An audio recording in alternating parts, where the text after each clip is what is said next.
विद्या का नाश, माया का नाश, भ्रम का नाश, वो एक ही बात है। जब तक यह ज्ञान रहेगा तब तक ये सब बनी रहेंगी। देहाभिमान बना रहेगा, निज पर का ज्ञान बना रहेगा, दूसरों के दोष दर्शन होंगे, कुछ पाप होंगे, कुछ पुण्य होंगे, ये चलता रहेगा जब तक अज्ञान है।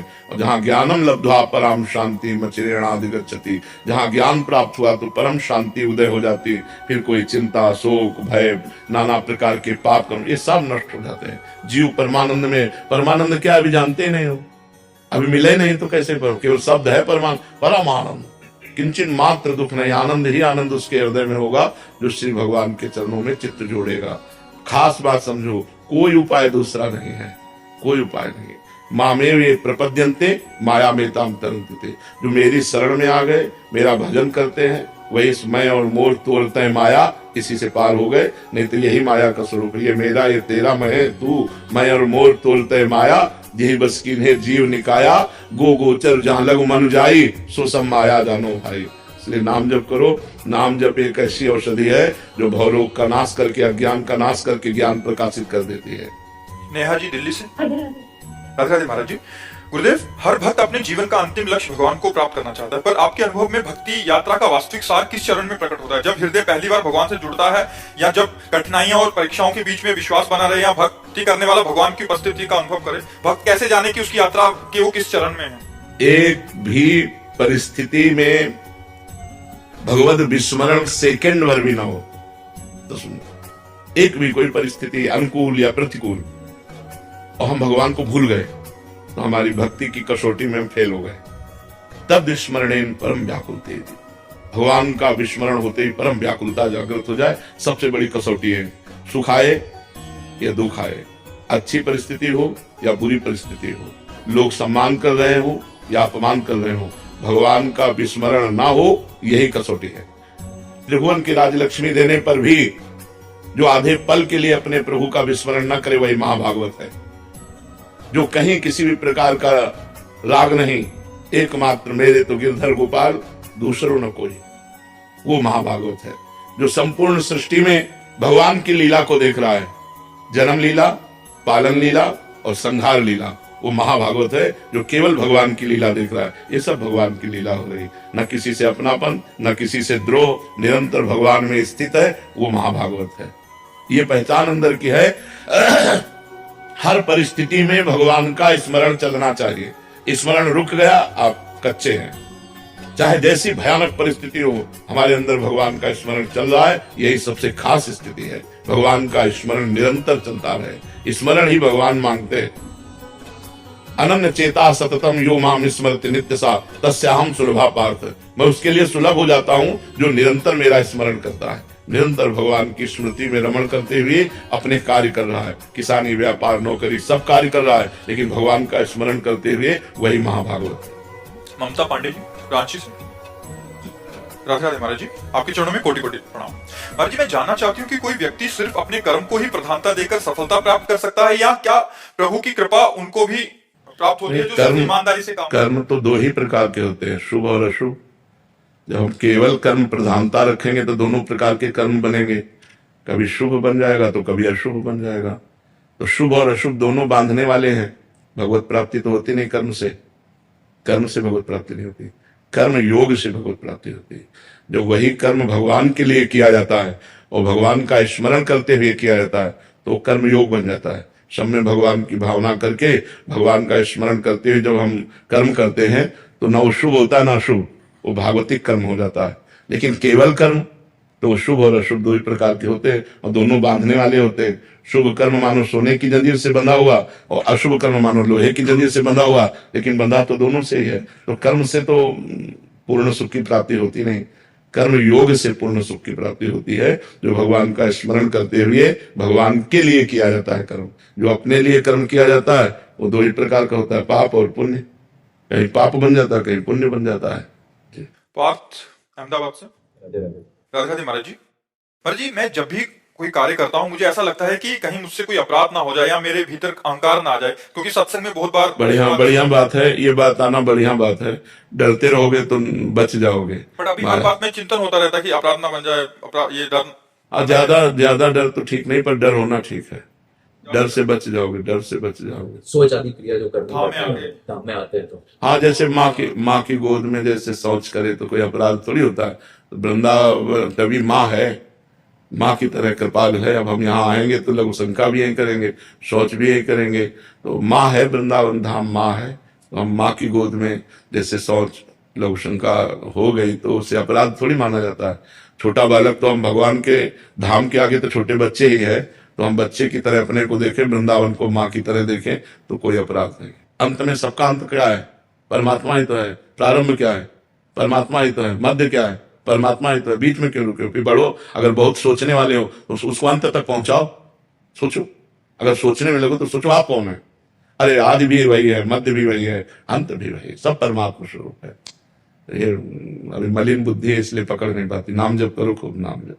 देखो, इस शरीर को पवित्र मानते हो ना, इस समय नहा धो के आए हो, लेकिन यहाँ यही सोच भरी है। इतनी झिल्ली की केवल बात है नहीं, यही सोच भरी हुई है, यही तो मल भरा हुआ है। केवल ऊपर से चमड़ी धो लिया तो पवित्र हो गए क्या? ये रसोई है, ये शौचालय है, यहाँ से भोजन जाता है, सब ये एक ही शरीर में है, इसी घर में सब कुछ है। तो इसलिए खूब नाम देता है। महाराज जी, ये काफी जनों का भी प्रश्न ऐसा होता है कि जैसे बहुत कुछ सुन लेते हैं, वो इतने भयभीत हो जाते हैं, इतना सोचने लग जाते हैं कि भजन भोजन तो एक साइड, कहीं हाथ लगा दिया तो इसको हाथ लगा दिया, फिर मतलब हाथ ही धोते रहो। एक तो कल आए थे, कह रहे मैं पूरा दिन हाथ ही धोता रहता हूँ। हम इसीलिए असलियत समझाते हैं कि पवित्रता क्या है, विचार की पवित्रता है। शरीर कभी पवित्र हो सकता है क्या? मलाशय मूत्राशय सब यही तो है ना। तो चमड़ी से, जैसे रेशम के कपड़े में रेशम पवित्र होता है और उसके कपड़े में थैले में मल भर दिया जाए और ये आपको पता हो तो आप क्या उसे पवित्र मानेंगे क्या? तो ऐसे चमड़े के थैले में मल भरा हुआ है यहाँ, और क्या अंदर ही तो भरा हुआ है। तो इतना ज्यादा सोच ना करे, नहीं तो फिर सोचता ही रहेगा। सोचता जितना काम चल जाए बस नाम जप करो, भजन करो, ज्यादा सोच में मत लगो। अब ऐसे ऐसे लोग हैं, छू जाए तो नहा लें, दूसरे का शरीर छू गया तो नहाने जा रहे हैं, कपड़ा सहित नहा रहे हैं, और तुम्हारे शरीर में क्या है? होश करो, तुम्हारे शरीर में क्या? वही मलमूत्र का पित्त बात वही तो भरा हुआ है, उसके छूने से नहीं, यही सब सोच जमा है, यही मलमूत्र जमा है। पर जी मुख्य बात भजन है, भजन, मतलब ये भजन के लिए तो पवित्रता था। बस बस बस बस भजन के लिए पवित्रता है। अंजना तवार जी, राधे राधे महाराज जी। महाराज जी, यदि धन पर्याप्त मात्रा में हो परिवार की तरफ से, तो क्या खुद संसार में ही जाकर कर्म करने की आवश्यकता है अगर भगवत प्राप्ति का मार्ग अपनाना हो? हाँ, भगवत प्राप्ति का मार्ग अपनाइएगा, भजन कीजिएगा, लेकिन कर्म करना आवश्यक है। समाज की सेवा है, समाज को सुख पहुंचाना है, ये अपना कर्तव्य है ना। हमारे पास जितना धन उसको दूसरों की सेवा में लगाएं, गौ सेवा में, संत सेवा में, और व्यापार करें, नौकरी करें, नाम जप करते हुए। तो हमें लगता है मनुष्य जीवन कायरता पूर्वक बिताने के लिए नहीं मिला है। इसे संघर्ष में, मेहनत में, खूब कर्म करके और समाज को सुख पहुंचावे, ऐसा करें, ऐसा करें। पर्याप्त धन है तो अगर हम जवान हैं, स्वस्थ हैं, तो हम कर्म करें और धन एकत्रित करें, अस्पताल बनवा दें, ऐसी चीजें कर दें जिससे हमारे समाज को सुख मिले। मतलब फ्री डॉक्टर है, फ्री औषधि है, तो बहुत से गरीब ऐसे लोग हैं जो इसका लाभ ले सकते हैं। तो हमें लगता है करना चाहिए, कायर बनकर नहीं बैठना चाहिए, भजन करते हुए कार्य करना चाहिए। राहुल जी जयपुर से। श्री हरिवंश महाराज जी, महाराज जी आपने सत्संग में बोला था कि काशी में जब हमने बहुत शास्त्रों का अध्ययन किया और पूरा बस्ता भरा रखा रहता था, लेकिन जब वृंदावन आए तो गुरु कृपा से जो मिला उसने हमारे जीवन का नक्शा ही बदल दिया। सब शास्त्र का अध्ययन अब हम सब कुछ भूलना चाहते हैं। पहले याद करना चाहते थे कि शास्त्र में ये लिखा है, शास्त्र में अब सब कुछ भूलना चाहते हैं। केवल राधा राधा राधा राधा राधा, केवल राधा राधा, अब सब कुछ भूलना चाहते। तो वो महाराज जी यानी गुरु जो वो कृपा से जो मिलता है वो स्वरूप पर ही है। हाँ। तो लेकिन महाराज जैसे आज मैं आपके शरण में हूँ, तो मैं तो वो नीच हूँ, वो अधम हूँ, तो मुझे आपके शरण कैसे? तो ये बहुत बड़ी बात तुम्हें सुनने को मिली कि अब मैं सब कुछ भूलना चाहता हूँ, केवल राधा राधा राधा याद रखना चाहता हूँ। पकड़ लो तो तुम्हें पढ़ना नहीं पड़ेगा, इतना दौड़ना नहीं पड़ेगा। राधा राधा राधा राधा राधा, सही बात। अब हम सब कुछ भूलना चाहते हैं कि मुझे कुछ याद नहीं, एक ही उत्तर है, राधा राधा राधा राधा। तो महाराज जी अपने जीवन में वो देनता वो कैसे लाए? जैसे आप कोई भी आता संत आता है, भजन से आ जाएगी, भजन। और जहां जहां अहंकार होता है वहां वहां भगवान खटिया खड़ी बिस्तरा गोल कर देते हैं। नहीं, अब जैसे अपने लोग है ना, तो अपनी ऐसी स्थिति समझ में आती है कि अगर उंगली ऐसे भी हो रही तो मेरे भगवान की कृपा से हो रही, मेरी सामर्थ्य नहीं कि मैं ऐसे उंगली कर सकूं। बिल्कुल सच्ची समझो, भगवान के बल से हो रही, मेरी ऐसी सामर्थ्य नहीं मैं उंगली कर सकूं। भगवान का खूब नाम जप करो तो ऐसे अहंकार गलित हो सकता है, नहीं तो बहुत कठिन है अहंकार गलित होना। निकिता जी, राधे राधे महाराज जी। महाराज जी, बचपन से हमें सिखाया है कि अच्छा करोगे अच्छा होगा। जीवन में फिर कठिनाइयां आती हैं और हम उसके लिए तैयार नहीं होते। फिर सब ये कहते हैं कि पिछले जन्म के कर्म है। ऐसे में बिना कुछ जाने सब कुछ स्वीकार करके कैसे आगे जीवन बिताया जाए महाराज जी? महाराज जी कह रहे हैं कि अच्छा करेंगे तो अच्छा होगा, ये अभी सिखाया जाता है। बट पूर्व के कुछ कर्मों का प्रभाव से परिस्थितियां ऐसी आई तो फिर उसके लिए हम तैयार नहीं थे, तो उसमें फिर कैसे सामंजस्य बनाए? पीछे के कर्मों का फल है या अभी जो हम कर्म कर रहे हैं तो उसका अच्छा ही होगा? नहीं, अभी जो हम अच्छा कर्म कर रहे हैं वो आगे फल मिलेगा। फसल तुरंत बो के थोड़ी काटी जाती, 4-6 महीना लगता है। ऐसे ही जो हम अभी कर्म कर रहे हैं वो आगे फल मिलेगा, लेकिन पीछे जो हमारे द्वारा कर्म हो गए हैं उनका फल अभी हमें भोगना पड़ रहा है। इसलिए नाम जप करें तो पीछे के कर्म को भोगने की सामर्थ्य देगा और आगे के गंदे कर्मों को भस्म कर देगा। नाम जप इसीलिए सबसे हम प्रार्थना करते हैं कि थोड़ा ही सही पर नाम जप जरूर कीजिए, राधा राधा राधा राधा, जिससे तुम्हारा मंगल होगा, तुम्हारा कल्याण होगा, तुम दुख सहने लायक बनोगे। नहीं ऐसे ऐसे दुख आते हैं, ऐसा लगता है कि अब क्या करें, पर नाम जप के द्वारा उस दुख को सहा जा सकता है, उसको झेला जा सकता है। तो नाम जप जरूर करना चाहिए, सबको नाम जप करना चाहिए, क्योंकि कोई ऐसा नहीं जिससे पाप न बनाओ पुण्य न बनाओ। तो जब पाप का फल आता है तो दुख विपत्ति संकट आता है, और जब पुण्य का फल आता है तो सुख संपत्ति और लाभ प्राप्त होता है। इसलिए नाम जप करो, नाम जप से ही सब ठीक होगा। मधु जी दिल्ली से, राधे राधे महाराज जी। महाराज जी, पूजा हमेशा आसन पर बैठकर ही करनी चाहिए, ऐसा क्यों कहते हैं? और जब हम श्वास श्वास सिमरन करते हैं तो हम आसन पर तो नहीं बैठते, तो क्या वो किसने कहा कि केवल आसन पर बैठकर ही पूजा होती है? पूजा तो चलते फिरते भी होती है। अगर हम मानसिक कोई सेवा कर रहे हैं, सांसारिक कार्य कर रहे हैं और भगवान के भाव में डूबे तो क्या उस समय पूजा नहीं हो रही क्या? ये तो प्रारंभिक बात है कि शुरुआत करने के लिए आसन में बैठकर पूजा शुरू करते हैं, नहीं तो हमारी हर कर्म पूजा है। केवल अगरबत्ती धूप बत्ती आरती करना ही पूजा थोड़ी, फावड़ा चलाना भी पूजा है, नौकरी करना भी पूजा है, व्यापार करना भी पूजा है। वो सब भगवान के कार्य हैं, उन्हें हम भगवान का मान करके भगवान का स्मरण करते हुए करते तो सब पूजा है। ऐसा नहीं कि आसन में बैठकर ही पूजा की जाती हो, फावड़ा चलाते हुए भी पूजा होती है, गोली चलाते हुए भी पूजा होती है। पूजा का मतलब है भगवत भाव से युक्त हो जाना। अब आसन में बैठे चिंतन संसार का हो रहा तो पूजा कहाँ हो रही है? और संसार का कार्य कर रहे, चिंतन भगवान का कर रहे तो पूजा हो रही है। खास बात चिंतन है, अनन्यस चिंतयन्तो माम ये जना परिपासते। भगवान करे जो अनन्य चिंतन करता है। पूजा का मतलब हम लोगों ने मान रखा अगरबत्ती घुमा लिया, ये हमें ऑफिस जाना है जल्दी करो और अगरबत्ती ऐसे घुमा रहे हो, पूजा नहीं। जब समय मिले तो अगरबत्ती भी घुमा लो, नहीं तो राधा राधा आराम से ऑफिस जा रहे हो, नाम जप करते हुए जा रहे हो, ऑफिस में काम कर रहे हो, नाम जप कर रहे हो, ये सब पूजा ही हो रही है, सब भगवान के ही कार्य हैं। लाडली सहचरी अमेठी से, महाराज जी मेरा प्रश्न यह है कि इस अधम से इतने पाप हुए हैं कि बार बार उसी का चिंतन होता है, बहुत भय लग रहा है। गुरुदेव भगवान, हम आपकी शरण में हैं, आप हमें दंड दें या प्रायश्चित करवाएं। भगवान की शरण में सब हो। भगवान अहम त्वाम सर्व पापेभ्यो मोक्षयिष्यामि मा शुचः। भगवान कह रहे मैं तुम्हें समस्त पापों से मुक्त कर दूंगा, तुम मेरी शरण में आ जाओ। तो हम लोग सब मिलकर भगवान की शरण में चले, भगवान के चरणों का आश्रय लें, भगवान का नाम कीर्तन करें। भगवान के सुमिरन से ही हमारे सारे पाप नष्ट हो जाएंगे, और पाप करने की जो प्रवृत्ति है वो भी नष्ट हो जाएगी। एक पाप करना होता है और एक पाप करने की प्रवृत्ति होती है।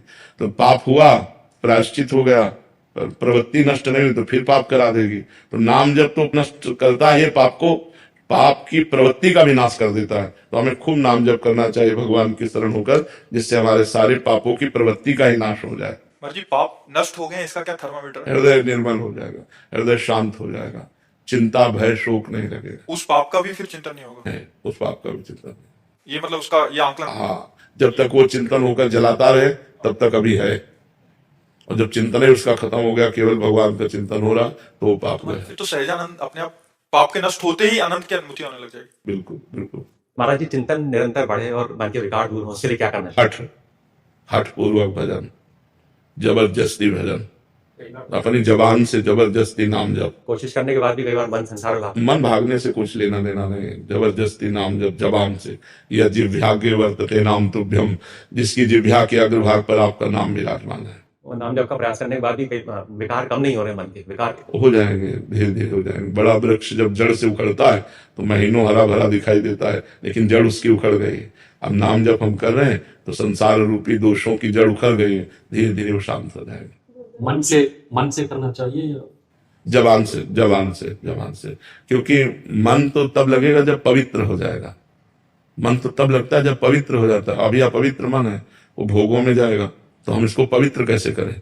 ये राम नाम मणि दीप धरी, जीह दे हरि द्वार, तुलसी भीतर बाहिरो, जो चाह सुझार। भगवान के नाम रूपी मणि को जीव रूपी द्वार पे रख लो, तो हृदय भी पवित्र हो जाएगा और बाहर भी पवित्र हो जाएगा। पर जी एक बार पवित्र होने के बाद फिर अपवित्र होने की दशा रहती है। हाँ, जब तक भगवत साक्षात्कार नहीं हो जाता तब तक यही दशा चलती रहती है। पवित्र फिर अपवित्र, पवित्र फिर अपवित्र, और जब ज्ञान हो जाता है तब परम पवित्र हो जाता है, फिर अपवित्र।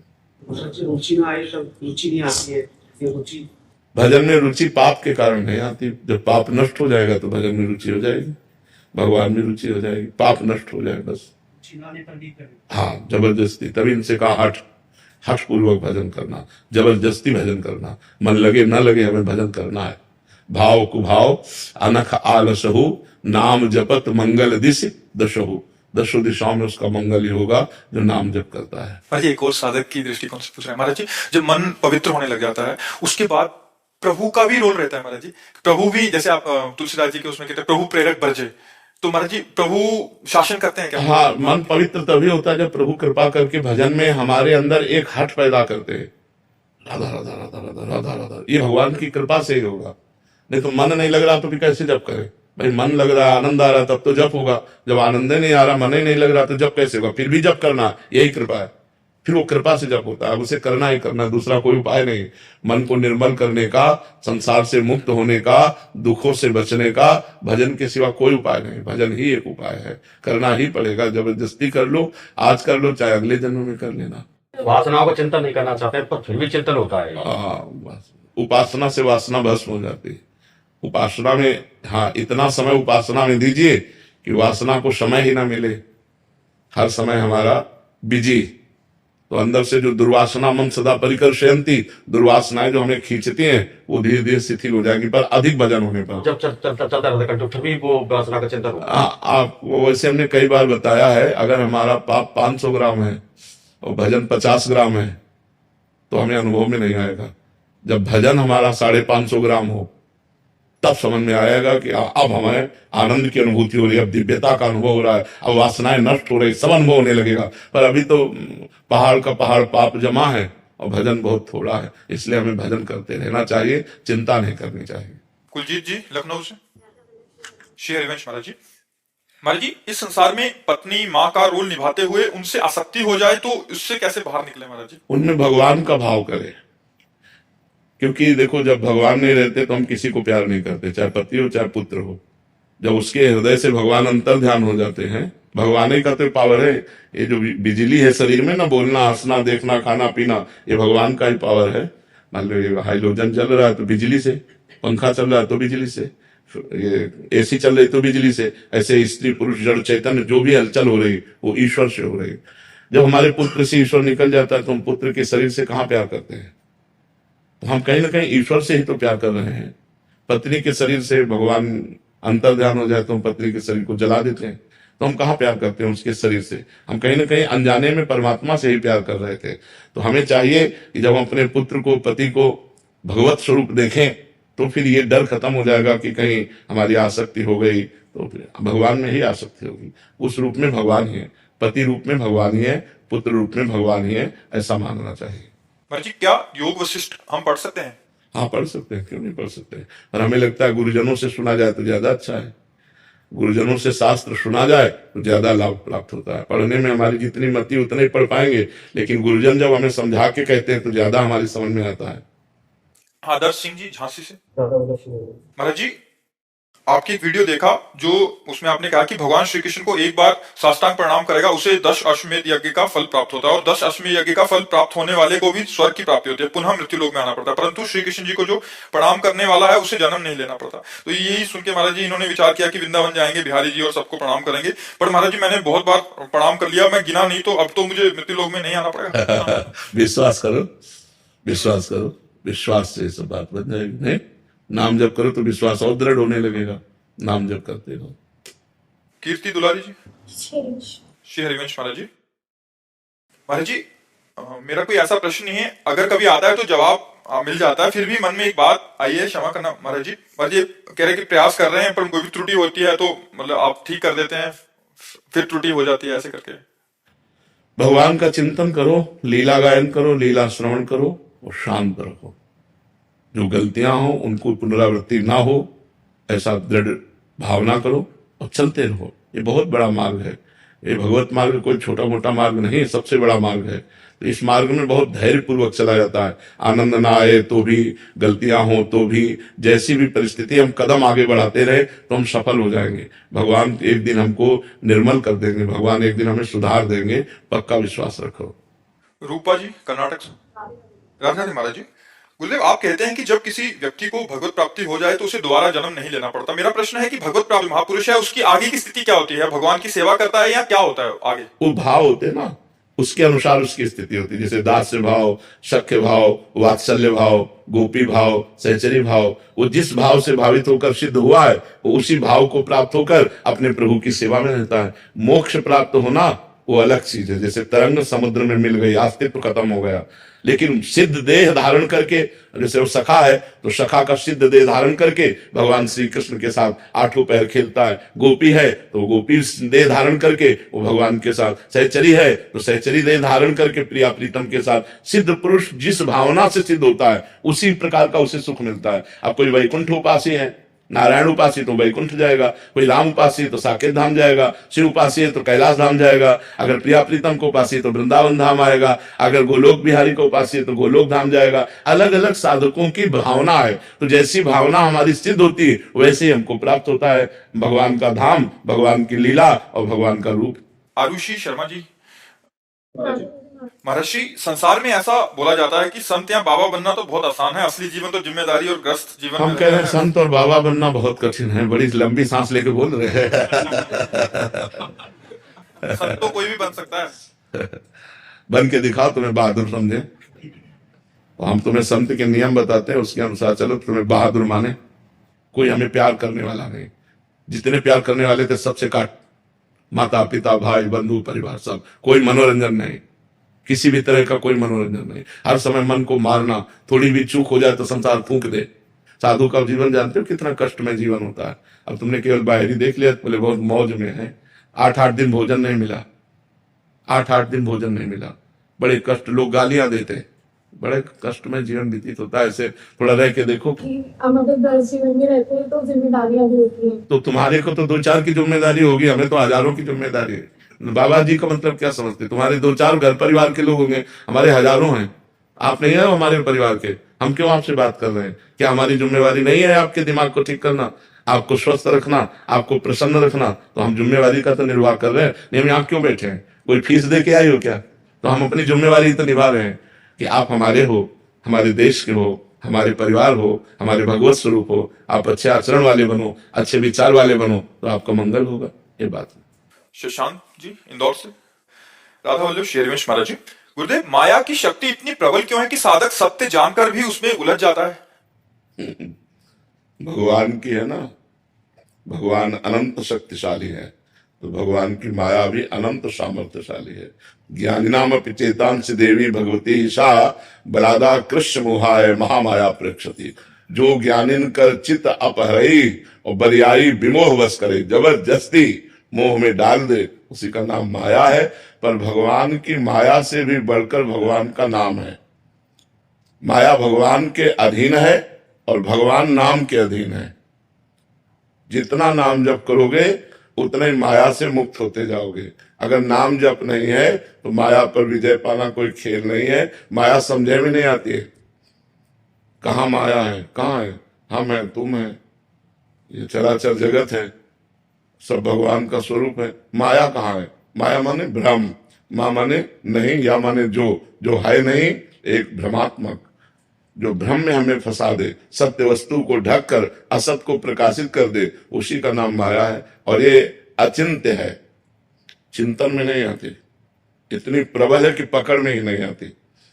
शिव विरंचिका मोहई को है बपुरान, अस जिए जान भजी मायापति भगवान। बड़े बड़े ईश्वर कोटि के महापुरुषों को मोहित कर ले, तो उसका नाम माया है। फिर हम लोग तो जीव है, बहुत साधारण है, हमसे गलती बन जाना, फिसल जाना स्वाभाविक है। ईश्वर कोटि के महापुरुषों से इस कोटि के महापुरुषों को भी गिरा दे, उसी का नाम माया है। और ये बहुत बलवती है, लेकिन माया से भी बलवान भगवान का नाम है। तभी संत महात्मा भक्तजन भगवान के नाम बल से इस माया पर विजय प्राप्त करते हैं। दैवी हेषा गुणमयी मम माया दुरत्तया मामेव ये प्रपद्यन्ते माया में ताम तरन्ति। भगवान कह रहे हैं ये माया कैसी, बोले दिव्य है।